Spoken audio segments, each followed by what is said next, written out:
Today I messed up by accidentally causing a bunch of kids to cut themselves for candy. For context, I just came back from a week-long sleepaway camp where we were separated into groups. Part of this camp is to make a memory board.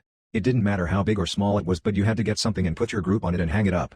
We did a large wooden board with everybody's name on it and a bunch of fun things that had happened throughout the week. And I had the not-so-bright idea to put a blood drop next to anybody's name, then they cut themselves. Scraped your knee? Blood mark. Cut your finger? Blood mark. It was all going well till we had reports of a kid using his pocket knife to cut his arm in hopes of a blood mark. We told him not to and took away his knife, which solved that issue. Then one of our counselors decided that as a consolation prize, whoever hurts themselves the most would get a big thing of candy. The goal wasn't to reward the person with the most cuts, but to rather show empathy and make them feel better about having a band-aid on every limb. Once the kids were told that information, the ones in my group were in the med lodge a lot more. I'm total there were 42 cuts that happened after I had told them about that candy, and the quote-unquote winner had 8 blood drops, 6 of which had happened after he was told about candy. Today I messed up by eating a few bouillon cubes. Well, I've been doing it all week. I read somewhere it was a hack to deal with low sodium/electrolyte imbalances without paying a lot of money. It only covers sodium, but as someone that sweats out a lot of salt and is constantly lightheaded, I was like, that sounds like a great hack. Pop a bouillon cube after the gym, sounds so easy.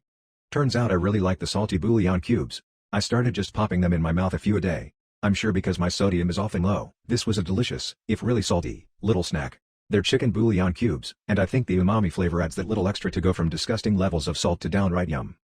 But I also have had worsening GI upset all week. I thought it was something I ate. I had some questionable takeout one night. The kind of pizza that sits under a heat lamp too long.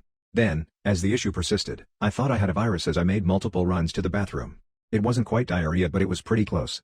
You know when you really have to go and you just start to perspire, with every inch of your body screaming bathroom now?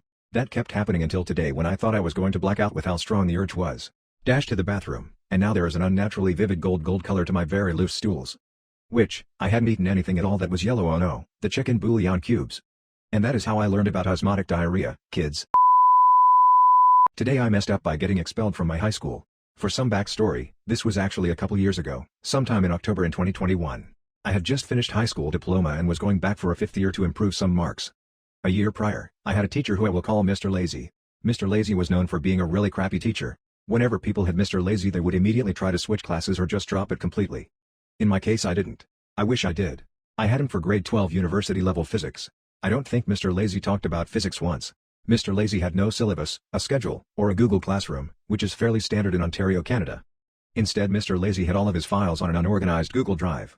This was just one of his many examples of how lazy he actually was.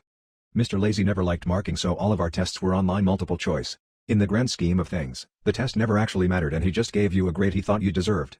Before my final lab, I had an 86 in the class. When I got my final mark, it said I had gotten a 72%. This devastated me because this meant he screwed me over in my university applications. I couldn't get into the programs I wanted to, all because he refused to do a job he was paid to do.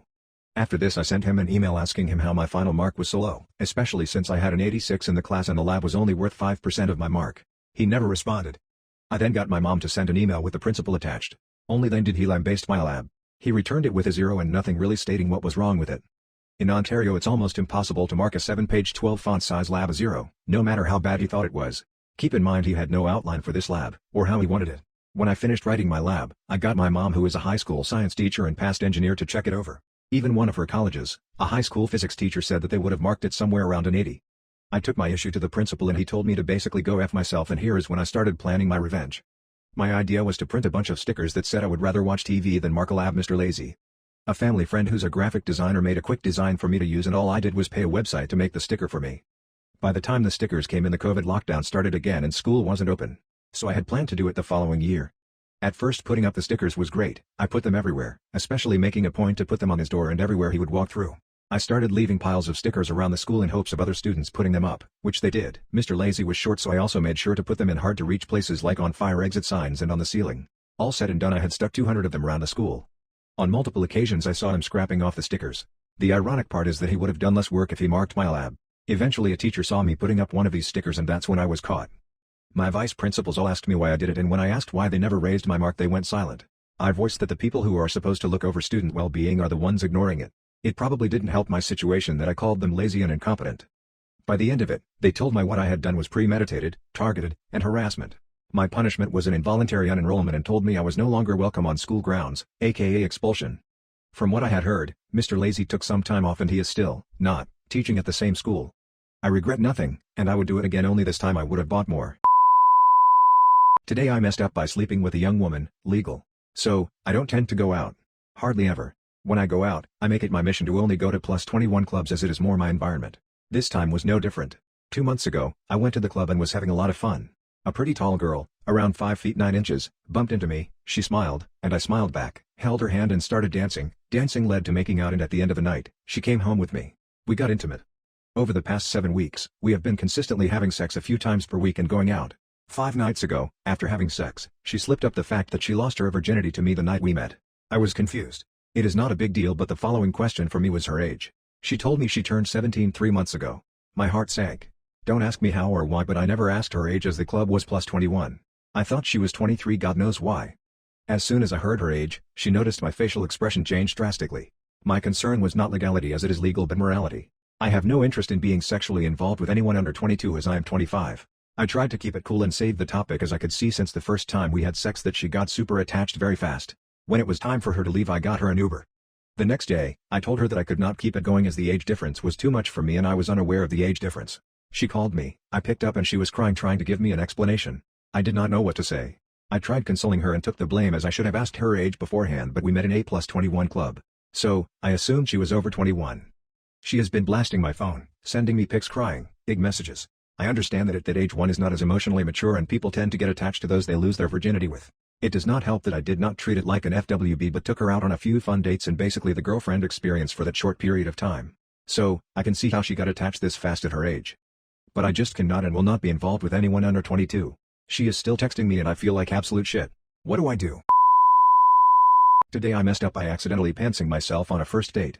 So I, 20M, was preparing to go on a first date with a girl, 19F, met on Bumble.